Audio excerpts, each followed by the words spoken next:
Why are wealthy real estate investors suddenly dumping properties and moving their money into Bitcoin? The answer reveals a fundamental shift in how we store and protect wealth. In this breakdown from the TFTC podcast, we'll hear from Leon Wankum, a real estate developer whose family has been in property development for generations. He's now warning about a massive change coming to the $300 trillion real estate market. We'll discover how Bitcoin users protected their wealth during the Ukraine crisis while real estate owners lost everything, examine the specific vulnerabilities that make real estate inferior to Bitcoin for storing value, and understand how Bitcoin solves the traditional problems of wealth preservation that real estate can't address. Before we continue, if you enjoy these breakdowns, hit the like and subscribe button for more TFTC content. Full episode linked below. Let's start with Leon explaining what first made him question real estate's role as a store of value in our digital age.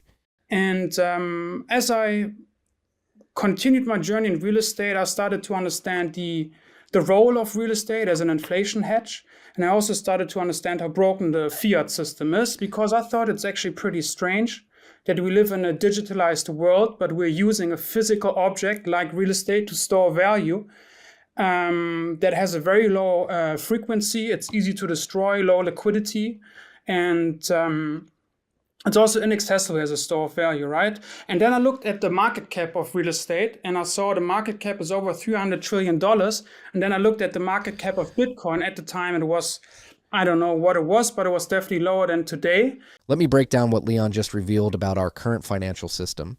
He's pointing out something that most people never stop to question. Why are we using physical buildings to store our wealth in a completely digital age?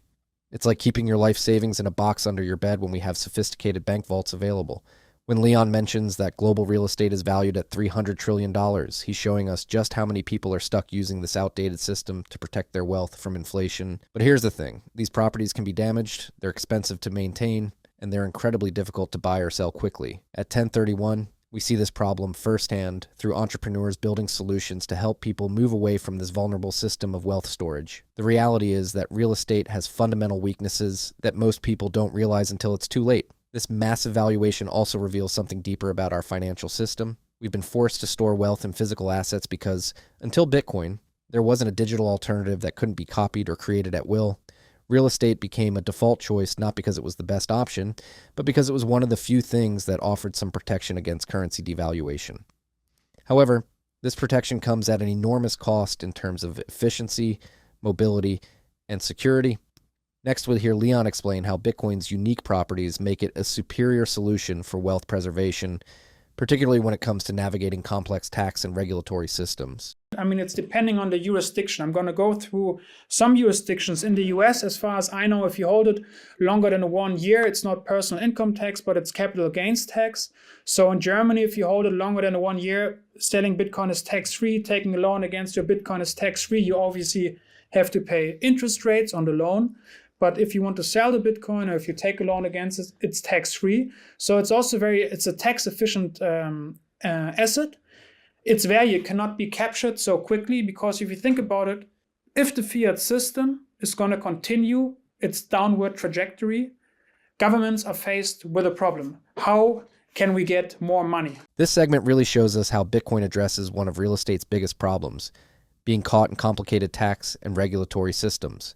Leon explains how different countries are starting to recognize Bitcoin's advantages, with places like Germany making it tax-free to hold Bitcoin long-term or use it as loan collateral. Compare this to real estate, where you're constantly paying property taxes, dealing with complex regulations, and facing capital gains taxes when you sell. But there's something even more important here. Leon is highlighting how Bitcoin protects against government interference in your wealth. When governments need money, they typically look to extract it from property owners through taxes or by creating more money, which makes everyone's savings worth less. Bitcoin offers a way to protect against both of these threats, providing a level of financial security that real estate simply cannot match. Everyone knows about Fold. It's the app where you can earn the most Bitcoin rewards for everyday purchases. Fold now lets you double stack rewards with gift cards. Use your credit or debit card to buy gift cards and earn both credit card rewards and sats. Fold gift cards help you grow your stack with every purchase. If you're not shopping with Fold gift cards, you're leaving sats on the table. Get a 20,000 sat welcome bonus. Go sign up now at foldapp.com/Marty. This represents a fundamental shift in how we think about property rights and wealth preservation. Throughout history, Physical property has been vulnerable to both direct confiscation and indirect devaluation through currency manipulation.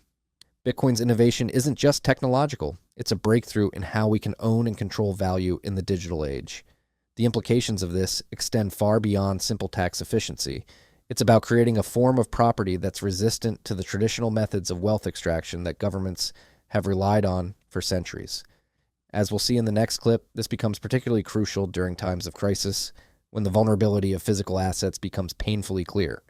And they have two ways. They have different ways, but two dominant ways. They can tax you, or they can print money, but they can tax you, or they can basically confiscate your wealth. And how are you going to confiscate Bitcoin, right?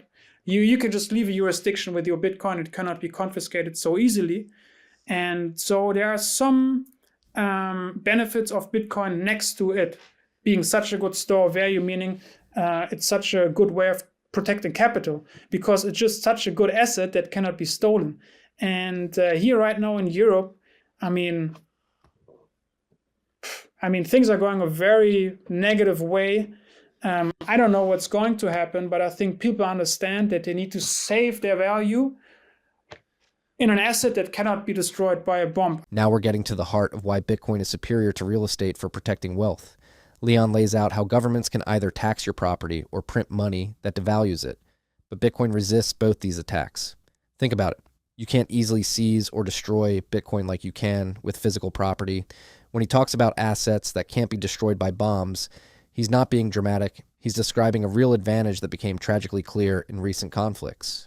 Unlike buildings, which can be reduced to rubble in seconds, Bitcoin remains secure and accessible regardless of what's happening in the physical world. This isn't theoretical. We're seeing real examples of people using Bitcoin to preserve their wealth during disasters, wars, and economic crises in ways that real estate owners simply cannot. The significance of this cannot be overstated. For the first time in history, we have a form of wealth storage that combines the durability of gold with the transferability of digital information. This represents a fundamental evolution in how humans can preserve and protect their wealth. The historical pattern of wealth confiscation through force or inflation has met its match in Bitcoin's unique properties. The system is designed specifically to resist the types of control and manipulation that have plagued traditional assets throughout history. As we move to our final example, we'll see a real-world case study from Ukraine that perfectly illustrates these advantages in action. And there are two types of individuals that I talk to. So there are young individuals, millennials, and they mostly saved some of their capital in Bitcoin. They just took their wealth with them. The ones over 30, over 35, they usually own real estate. The real estate is now gone. So I think it's important to understand that the benefits of Bitcoin not only lie in its supply not easily being tampered with and its absolutely scarcity, but also its mobility as a digital asset. It's just a superior store of value in a digital world. This final example from Ukraine perfectly demonstrates why Bitcoin is revolutionizing how we store wealth. Leon observed a clear pattern. Younger people who kept their savings in Bitcoin could easily take their wealth with them, while traditional real estate investors lost everything. This isn't just about technology, it's about survival. When danger strikes, Bitcoin gives you the ability to cross borders with your entire net worth secured by nothing more than a memorized phrase. You can't do that with a building or a piece of land. This mobility, combined with Bitcoin's digital nature and absolute scarcity, creates something unprecedented in human history, a store of value that can't be easily confiscated, destroyed, or devalued, and can move as freely as information on the internet. It's not just about having wealth, it's about being able to protect and control it no matter what happens in the world around you. The generational divide Leon observed in Ukraine is particularly telling. It shows how younger people who intuitively understand digital technology are naturally gravitating toward Bitcoin as a superior solution for wealth preservation. This shift represents more than just a change in investment preferences. It's a fundamental evolution in how future generations will think about and store value. The lessons from Ukraine serve as a powerful reminder that in an increasingly uncertain world, the ability to maintain control over your wealth can make the difference between preserving your life savings and losing everything.